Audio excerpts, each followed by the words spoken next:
and Dos Santos, but it is the women's 400 meters which gets the 2026 Diamond League season underway. So let's take you out to China and join your commentators, Chris Dennis and Hannah England.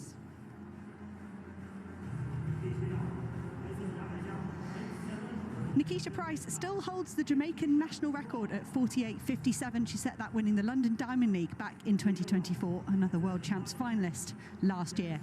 Sawa Nasser is on her season opener here. The 2019 world champion took a brilliant bronze behind Sydney McLaughlin-Lavrone and Marilady Paulino last summer. Aaliyah Butler of United States takes lane 5. She's the Olympic and world champion in the 4x400. Very good individual athlete as well, 49.09 her best. Martina Weil of Chile had a wonderful 2025, setting 10 national records. She ended up missing the final at the World Championships by just 1/100th of a second. So that lifetime best, 49.72, is the national record for Chile. Stacey Ann Williams of Jamaica goes in lane 3. This is her first 400 of the season. She ran 49.59 last year at the World Championships. She's actually been dabbling in 800s, Williams. She's got down to 2:02, so I wonder if there's a bit of a shift for the Jamaican for this next stage of her career. Paris Peoples takes lane 2 in the United States. This is her 12th 400 of 2026. She has got 2 global golds in the last few months, though, indoors and at the World Relays. And the final athlete in lane 1 is Kanondra Davis of the United States. New lifetime best set in Nairobi at the Kipkeino Classic, one of the Continental Tour Gold events. That's 51.46. So all 9 lanes being put to use here in the women's 400 metres. Sawa Nasser, one of the fastest women of all time, highlights this field in lane 6.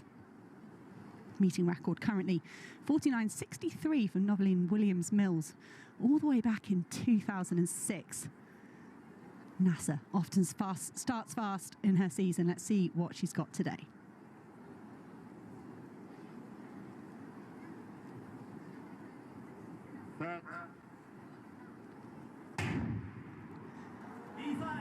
Great to see the crowds coming here to watch some of the best athletes in the world in the Shanghai Diamond League.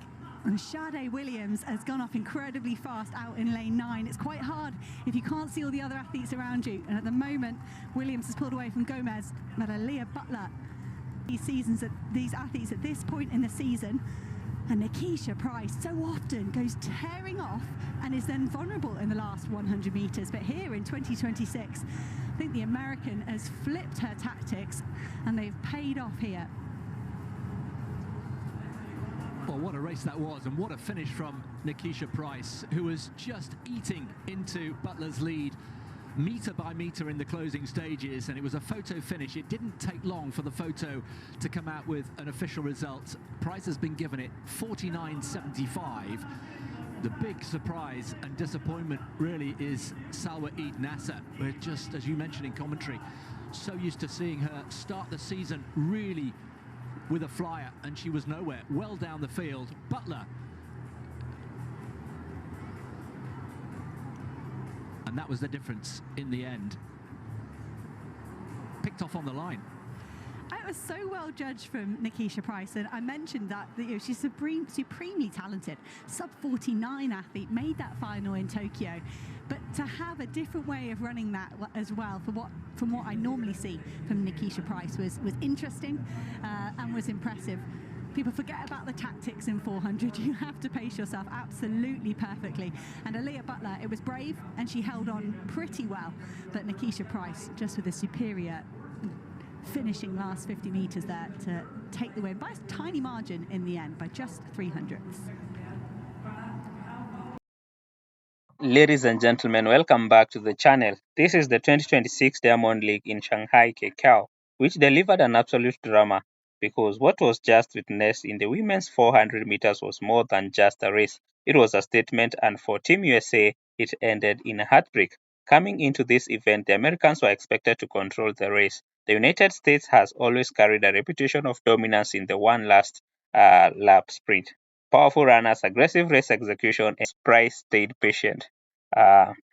That was what made this so terrifying. While everybody else was panicking early, Price looked calm, relaxed, almost ice cold under pressure. She wasn't wasting movement, she wasn't forcing the pace, she was waiting for the perfect moment to strike. Then came the final bend and everything changed. As athletes entered the home straight, Butler was still ahead, but you could see the pressure building. Her shoulders tightening slightly, her cadence began to fade, and suddenly from the outside here came Price charging like a hurricane in Jamaican colors. The crowd erupted. Every stride from Price looked more powerful than the last one. She was eating up the stagger meter by meter, hunting down the American star with ruthless precision, and she fought. Butter tried to fight back with everything she had left, arms pumping, leaning forward, refusing to surrender, but Jamaica was coming too fast. And in the final meters, Jamaica broke USA resistance. Price crossed the line in 49.75 seconds, while Butler finished just behind in 49.78. 300ths of a second separated victory from defeat. This is how brutal elite sprinting can be. One tiny mistake, one moment of hesitation, and the race is gone. So, guys, let's talk about how strong this field was. Gomez ran 50.24 for that, while the rest of the finalists were also pushing season best. This wasn't a weak lineup, this was world class competition. Yet, when pressure reached its highest point, it was Jamaica standing tall at the finish line. So, guys, let's meet in the next video. Oh, and before I sign out, guys, thank you for my incredible subscribers for the support that you have according to this channel.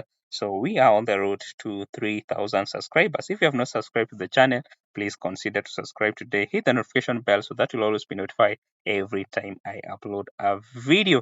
Also support this video by giving it a thumbs up so that it can get to reach to the next person. I'm out, guys.